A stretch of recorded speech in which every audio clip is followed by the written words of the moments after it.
राधे राधे दोस्तों, आप सभी का मेरे YouTube चैनल ब्रत एंड पर मैं स्वागत करती हूँ। किसी नगर में एक धनी व्यापारी रहता था।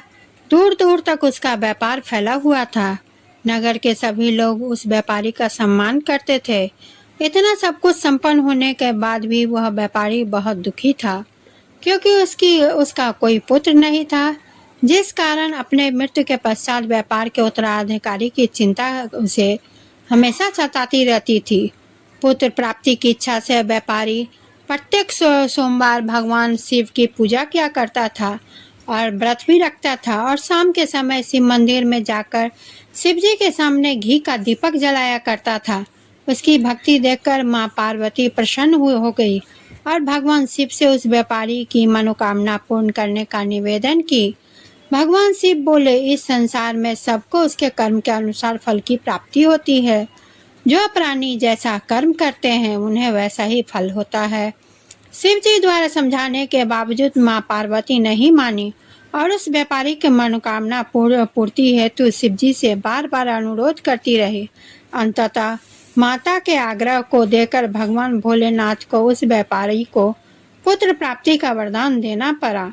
वरदान देने के पश्चात भोलेनाथ माँ पार्वती से बोले, आपके आग्रह पर मैंने पुत्र प्राप्ति का वरदान तो दे दिया, परंतु इसका पुत्र मात्र 16 साल वर्ष तक ही अधिक से अधिक जीवित नहीं रहेगा। उसी रात भगवान शिव उस व्यापारी के सपने में आए और उसे पुत्र प्राप्ति का वरदान दिया और उसके पुत्र के 16 वर्ष तक की जीवित रहने का भी आशीर्वाद दिया। भगवान के वरदान से व्यापारी को खुशी तो हुई, लेकिन पुत्र की अल्पायु की चिंता से उनकी खुशी को नष्ट कर दिया। व्यापारी पहले की तरह सोमवार के दिन भगवान शिव का विधिवत व्रत करता रहा। कुछ महीनों के बाद उसके घर एक अति सुंदर बालक ने जन्म लिया। घर में खुशियां ही खुशियां भर गई। बहुत धूमधाम से पुत्र जन्म का समारोह मनाया गया, परंतु व्यापारी को पुत्र जन्म की अधिक खुशी नहीं हुई, क्योंकि उसे पुत्र की अल्पायु के कारण रहस्य पता था। जब पुत्र 12 वर्ष का हुआ तो व्यापारी ने उसे उसके मामा के साथ पढ़ने के लिए वाराणसी भेज दिया।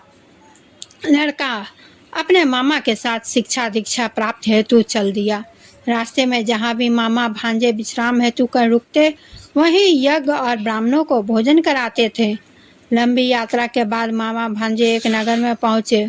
उस दिन नगर के राजा की कन्या का विवाह था, जिस कारण पूरे नगर को सजाया गया था। निश्चित समय पर बारात आ गई, लेकिन वर का पिता अपने बेटे के एक आंख के काने होने के कारण बहुत चिंतित था।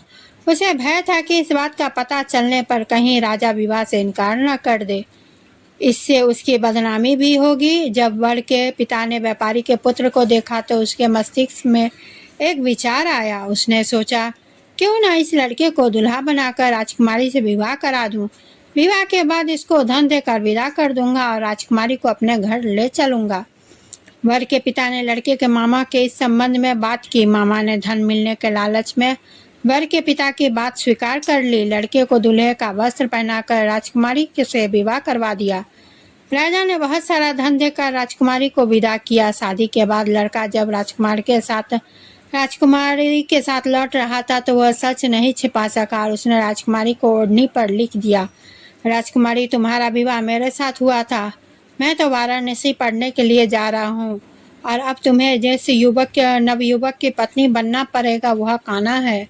जब राजकुमार ने अपनी ओढ़नी पर लिखा हुआ पढ़ा तो उसने कान्हे लड़के के साथ जाने से इनकार कर दिया। राजा को जब ये बात पता लगी तो उसने राजकुमारी को महल में ही रख लिया। उधर लड़का अपने मामा के साथ वाराणसी पहुंच गया और गुरुकुल में पढ़ना शुरू कर दिया। जब उसकी आयु 16 वर्ष की हुई तो उसने यज्ञ किया। यज्ञ की समाप्ति पर ब्राह्मणों को भोजन कराया और खूब अन्न वस्त्र दान किए। रात को वह अपने शयन कक्ष में सो गया। शिव के वरदान अनुसार शयन अवस्था में ही उसके प्राण पखेरु उड़ गए। सूर्योदय पर मामा मृत भांजे को देखकर रोने पीटने लगा। आसपास के लोग भी एकत्रित होकर दुखी प्रकट करने लगे। मामा उसके लड़के के मामा के रोने के विलाप करने के स्वर समीप सारे गुजरते हुए भगवान शिव और माता पार्वती ने भी सुने। माता पार्वती ने भगवान से कहा, प्राणनाथ, मुझे इसके रोने के स्वर में सहन नहीं हो रहे हैं। आप इस व्यक्ति के कष्ट को अवश्य दूर करें। भगवान शिव ने माता पार्वती के साथ अदृश्य रूप में समीप जाकर देखा तो भोलेनाथ माता पार्वती से बोली, यह तो उसी व्यापारी का पुत्र है जिसे मैंने 16 वर्ष की आयु का वरदान दिया था। उसकी आयु पूरी हो गई है। माँ पार्वती ने फिर भगवान से निवेदन कर उस बालक को बड़ा जीवन दान देने का आग्रह किया। माता पार्वती के आग्रह पर भगवान शिव ने उस लड़के को जीवित होने का वरदान दिया और कुछ ही पल में वह जीवित होकर उठ बैठा।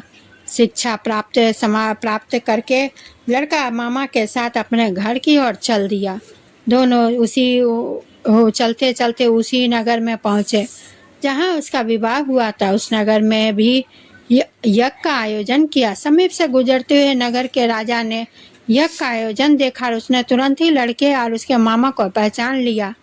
यज्ञ के समाप्त होने पर राजा मामा और लड़के को महल में ले जाया गया और कुछ दिन उन्हें महल में रखकर बहुत सा धन वस्त्र आदि देकर राजकुमारी के साथ विदा कर दिया। इधर भूखे प्यासे रहकर व्यापारी और उसकी पत्नी बेटे की प्रतीक्षा कर रहे थे। उन्होंने प्रतिज्ञा रखी थी कि यदि उन्हें अपने बेटे की मृत्यु का समाचार मिला तो दोनों अपने प्राण त्याग देंगे।